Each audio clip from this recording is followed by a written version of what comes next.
पढ़ो, सुनो, देखो ਸਾਹਿਤ ਪਾਠ। ਜਸਵੰਤ ਸਿੰਘ ਕਮਲ ਦੁਆਰਾ ਰਚਿਤ ਨਾਵਲ ਰੂਪਧਾਰਾ ਦੇ ਚੌਥੇ ਕਾਂਡ ਦਾ ਇਹ ਤੀਜਾ ਭਾਗ। ਰਾਹ ਤੋਂ ਇੱਕ ਖੇਤ ਪਾਸੇ ਰੂਪ ਤਾਰੇ ਨਾਲ ਇੱਕ ਬੇਰੀ ਹੇਠਾਂ ਆ ਗਈ। ਬੇਰੀ ਦੇ ਹੇਠਾਂ ਵਿੰਗੇ ਤਿੱਖੇ ਕੰਡੇ ਹੀ ਖਿਲਰੇ ਪਏ ਸਨ। ਉਸ ਵੱਟ ਤੇ ਤਾਰੇ ਨੂੰ ਪਾਸੇ ਨਾਲ ਘੁੱਟ ਲਿਆ। ਉਸ ਦੂਰ ਦੁਮੇਲ ਤੱਕ ਆਉਣ ਵਾਲੇ ਰਾਹ ਤੇ ਅੱਖਾਂ ਕੱਢ ਦਿੱਤੀਆਂ। ਛੋਲਿਆਂ ਦੀ ਪੁੰਗਰ ਦੀ ਫਸਲ ਨੇ ਹਰਿਆਲੀ ਫੜ ਕੇ ਖੇਤਾਂ ਨੂੰ ਢੱਕ ਲਿਆ ਸੀ। ਹੁਣ ਸਾਰੀ ਫਸਲ ਮੀਂਹ ਲਈ ਹਰਾਸੀ ਪਈ ਸੀ।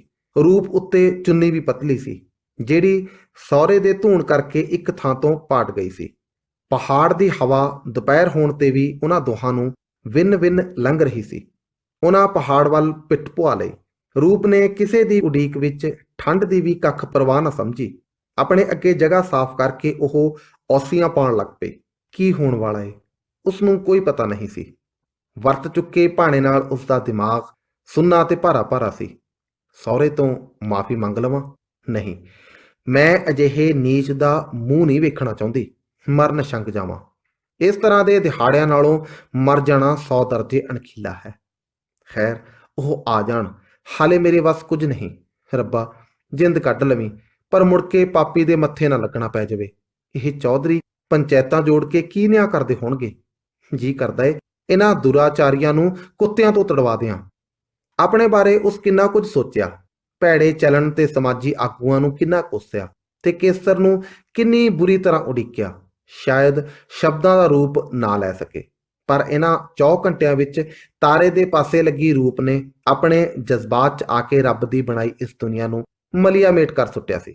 ਨਵੀਂ ਤੇ ਨਰੋਈ ਦੁਨੀਆ ਉਸਾਰਨ ਬਾਰੇ ਭਾਵੇਂ ਉਹ ਕਿਸੇ ਤਰ੍ਹਾਂ ਦੇ ਵੀ ਵਿਚਾਰ ਨਹੀਂ ਰੱਖਦੀ ਸੀ, ਪਰ ਇਸ ਚੱਲ ਰਹੀ ਦੁਨੀਆ 'ਚ ਵਸਣ ਤੋਂ ਉਸ ਇੱਕ ਤਰ੍ਹਾਂ ਇਨਕਾਰ ਕਰ ਦਿੱਤਾ। ਉਸ ਦੇ ਖਿਆਲਾਂ ਦੀ ਲੜੀ ਜਾਰੀ ਸੀ ਕਿ ਤਾਰੇ ਨੇ ਉੱਠਦਿਆਂ ਪੁਕਾਰਿਆ, ਬਾਈ ਆਉਂਦਾ ਏ। ਉਹ ਵੀ ਉੱਠ ਕੇ ਖਲੋ ਗਈ। 10-15 ਖੇਤਾਂ ਦੀ ਵਿੱਥ ਤੋਂ ਉਸ ਕੇਸਰ ਦੀ ਨਸਵਾਰੀ ਪੱਗ ਨੂੰ ਪਛਾਣ ਲਿਆ। ਕੇਸਰ ਦੇ ਆਉਣ ਤੋਂ ਪਹਿਲਾਂ ਹੀ ਉਹ ਦੋਵੇਂ ਰਾਹ ਤੇ ਆ ਗਏ। ਕੇਸਰ ਨੂੰ ਰੂਪ ਤੇ ਤਾਰੇ ਨੂੰ ਰਾਹ 'ਚ ਖਲੋਤਿਆਂ ਵੇਖ ਬੜਾ ਅਚਰਜ ਹੋਇਆ।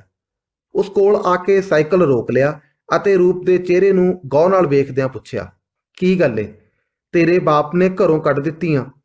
ਉਸ ਫਫਕ ਦੇ ਬੁੱਲਾਂ ਨਾਲ ਮਸੀਂ ਉੱਤਰ ਦਿੱਤਾ। ਕਿਉਂ? ਕੇਸਰ ਦਾ ਮੂੰਹ ਖੁੱਲ ਗਿਆ। ਉਸ ਨੂੰ ਪਹਿਲਾਂ ਹੀ ਖੁੜਕ ਗਈ ਕੁਝ ਭੈੜਾ ਵਾਪਰ ਗਿਆ ਹੈ। ਜਵਾਬ ਦੇਣ ਦੀ ਥਾਂ ਰੂਪ ਨੇ ਤਾਰੇ ਵੱਲ ਵੇਖਿਆ। ਤਾਰਿਆ, ਤੂੰ ਸਾਈਕਲ ਲੈ ਕੇ ਘਰ ਨੂੰ ਚੱਲ। ਕੇਸਰ ਨੇ ਸਾਈਕਲ ਤਾਰੇ ਨੂੰ ਫੜਾ ਦਿੱਤਾ। ਉਹ ਪੈਡਲਾਂ ਉੱਤੇ ਪੈਰ ਧਰ ਉਸ ਨੂੰ ਰੇੜਨ ਲੱਗਾ।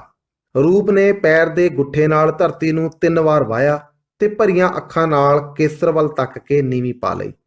2 ਅੱਥਰੂ ਉਸ ਵਾਹੀ ਲਕੀਰ ਵਿੱਚ ਸਮਾ ਗਏ, ਜਿਹੜੇ ਲੰਘਦੀ ਤਾਰੀਖ ਦੇ 2 ਹਰਫ ਬਣ ਸਕਦੇ ਸੀ।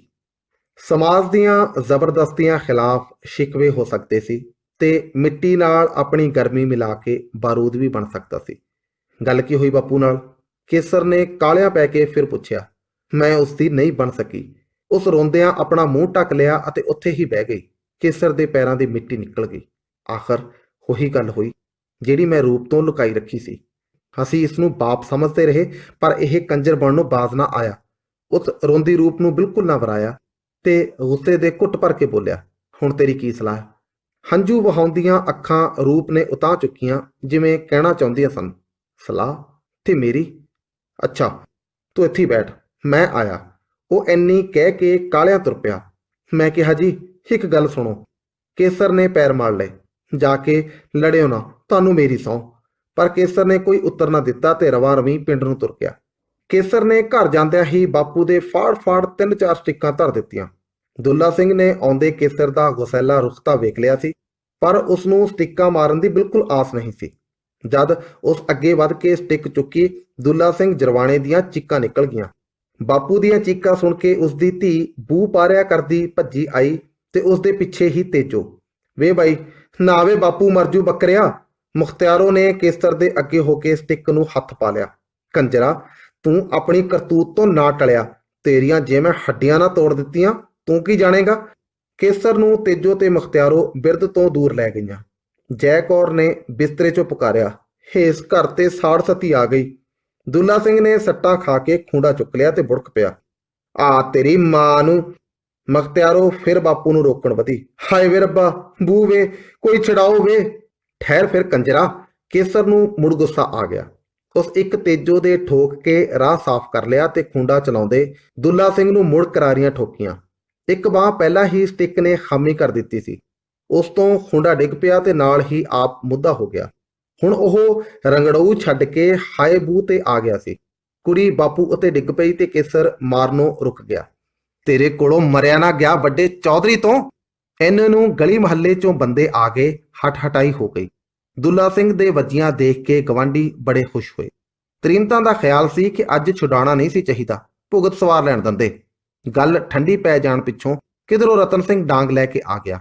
ਉਸ ਬਿਨਾਂ ਕੁਝ ਜਾਣੇ ਤੇ ਸਮਝੇ ਕੇਸਰ ਨੂੰ ਗਾਲਾਂ ਦੇਣੀਆਂ ਸ਼ੁਰੂ ਕਰ ਦਿੱਤੀਆਂ। ਉਹ ਕਿਉਂ ਤੂੰ ਆਪਣੇ ਹੱਡ ਤਣਾਉਣੇ ਐ? ਘਰ ਫੂਕ ਦੂੰ ਸਾਰਾ, ਮੇਰੇ ਕੋਲੋਂ ਪਰਾਂ ਹੋ ਜਾਓ। ਕੇਸਰ ਰਤਨ ਸਿੰਘ ਨੂੰ ਕੁਝ ਨਹੀਂ ਸੀ ਆਖਣਾ ਚਾਹੁੰਦਾ। ਕੇਸਰ ਦੇ ਪਿੰਡੇ ਚੋਂ ਗੁੱਸੇ ਨਾਲ ਰੱਤ ਚੋ ਰਹੀ ਸੀ। ਰਤਨ ਸਿੰਘ ਕੇਸਰ ਨੂੰ ਤਕੜਾ ਜਾਣ ਕੇ ਉਸ ਦੇ ਗਲ ਨਾ ਪਿਆ। ਰਤਨ ਸਿੰਘ ਦੀ ਸ਼ਹਿ ਪਾ ਕੇ ਦੁੱਲਾ ਹਾਏ ਹਾਏ ਕਰਦਾ ਬੋਲਿਆ, ਜਿੱਧਰ ਉਹ ਕੁੱਤੀ ਗਈ ਐ ਤੂੰ ਵੀ ਉਧਰੇ ਨਿਕਲ ਜਾ ਮੇਰੇ ਘਰੋਂ। ਤੈਨੂੰ ਮਰਲਾ ਥਾਂ ਨਹੀਂ ਦੇਣਾ, ਕਨਾਲ ਜ਼ਮੀਨ। ਉਸ ਦੀ ਬਾਂਹ ਗਲ ਨਾਲ ਲਾਈ ਹੋਈ ਸੀ। ਤੈਨੂੰ ਖਵਾ ਖਵਾ ਕੇ ਢੱਠਾ ਜੋ ਬਣਾ ਲਿਆ, ਹੁਣ ਤੂੰ ਕੁੱਟੇ ਨਾ, ਹੱਡ ਦਿਆਂਗੇ ਤੇਰੇ ਮੂੰਹ 'ਚ ਢਾਂਡੀ ਦਾ। 100 ਰੁਪਇਆ ਖਰਚ ਦਿਓ ਇਹਨੂੰ ਮਹੀਨੇ ਦਾ। ਦੁੱਲਾ ਸਿੰਘ ਜਨਾਨੀਆਂ ਵਾਲੇ ਮਿਹਣੇ ਦੇਣ ਲੱਗ ਪਿਆ। ਕੇਸਰ ਇੱਕ ਦੋ ਚੀਜ਼ਾਂ ਚੁੱਕ ਕੇ ਚੁਬਾਰਿਓਂ ਉੱਤਰ ਆਇਆ। ਉਸ ਨੂੰ ਪੌੜੀਆਂ ਉਤਰਦਾ ਵੇਖ ਦੁੱਲਾ ਸਿੰਘ ਰਤਨ ਸਿੰਘ ਦੇ ਪਿੱਛੇ ਹੋ ਗਿਆ। ਕੇਸਰ ਨੇ ਸਟਿੱਕ ਤੇ ਭਾਰ ਦਿੰਦਿਆਂ ਫਿਰ ਕਿਹਾ, ਜੇ ਉਸ ਨੂੰ ਆਦਰ ਮਾਣ ਨਾਲ ਰੱਖੋਗੇ ਮੈਂ ਵੀ ਰਹਾਂਗਾ, ਨਹੀਂ ਤੁਹਾਡੇ ਘਰ ਤੇ ਮੈਂ ਥੁੱਕਦਾ ਤੱਕ ਨਹੀਂ। ਥੂ।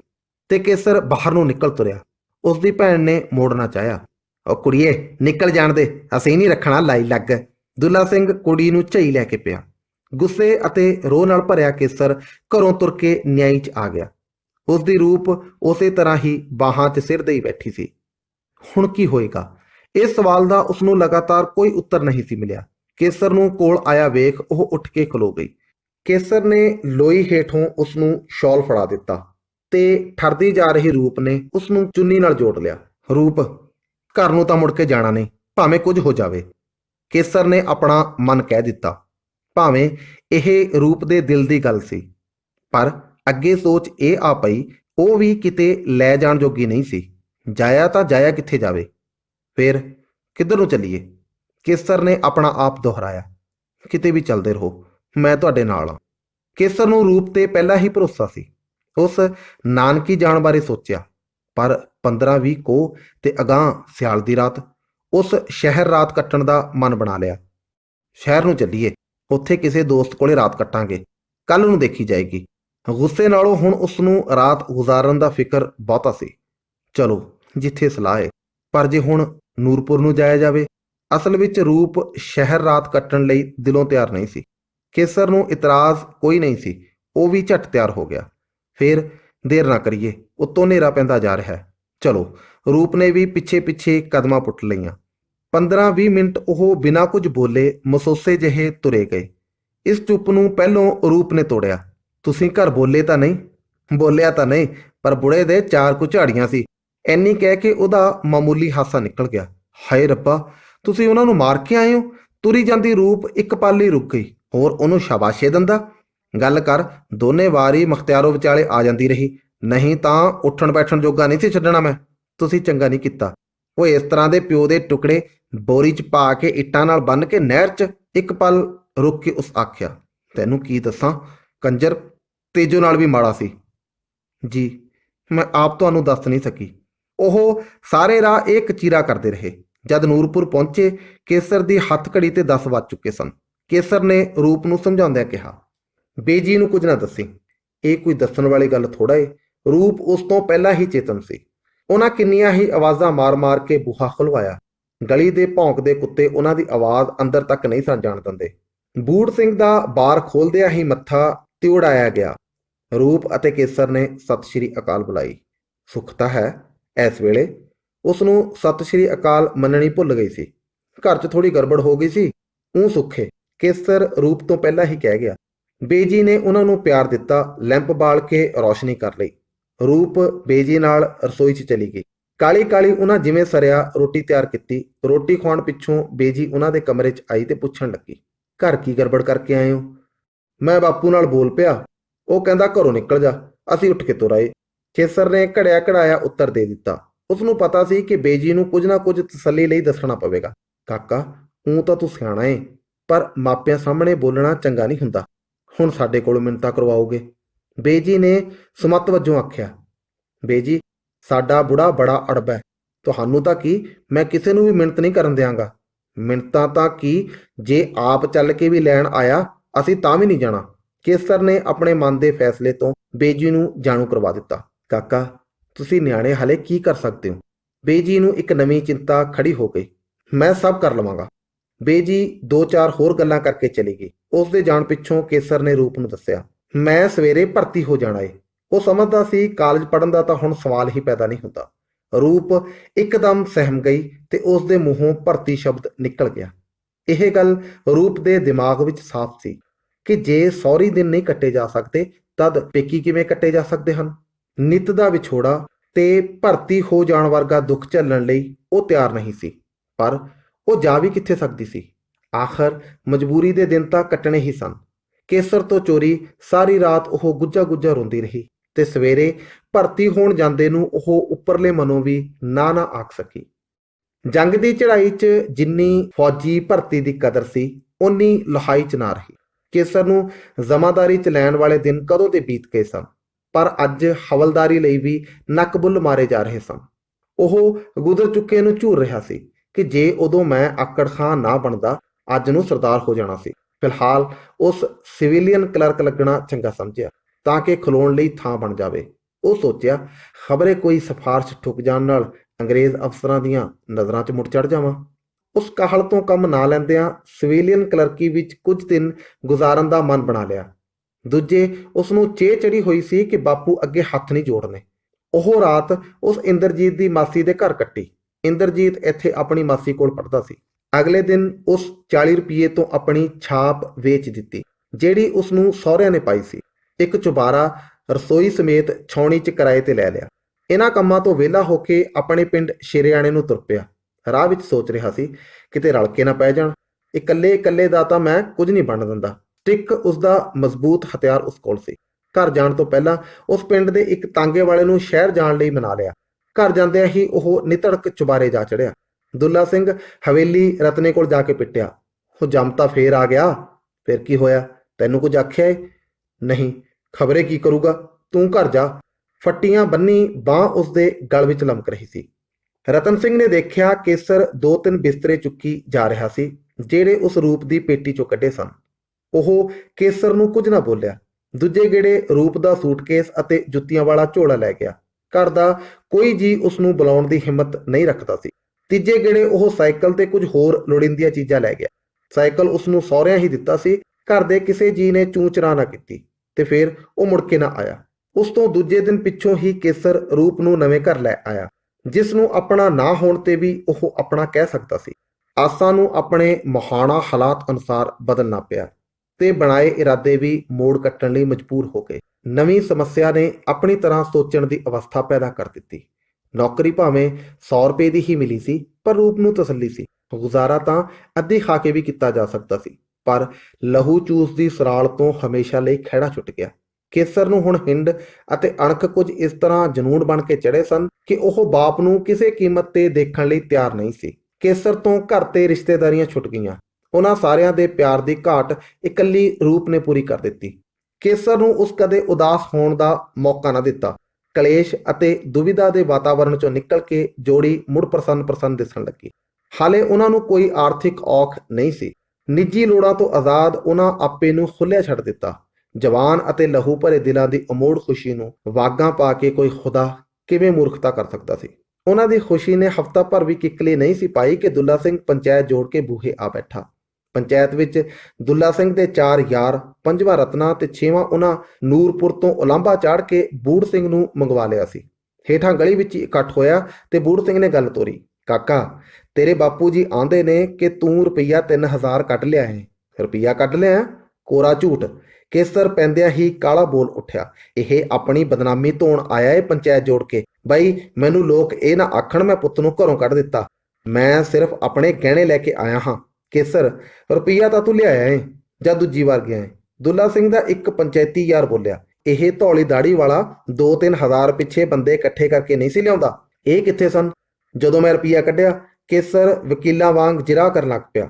ਘਰ ਹੀ ਸੀ, ਪੰਚਾਇਤੀ ਨੇ ਆਖਿਆ। ਇਹਨਾਂ ਦੇ ਘਰ ਹੁੰਦਿਆਂ ਮੈਂ ਰੁਪਈਆ ਕੱਢ ਲਿਆ।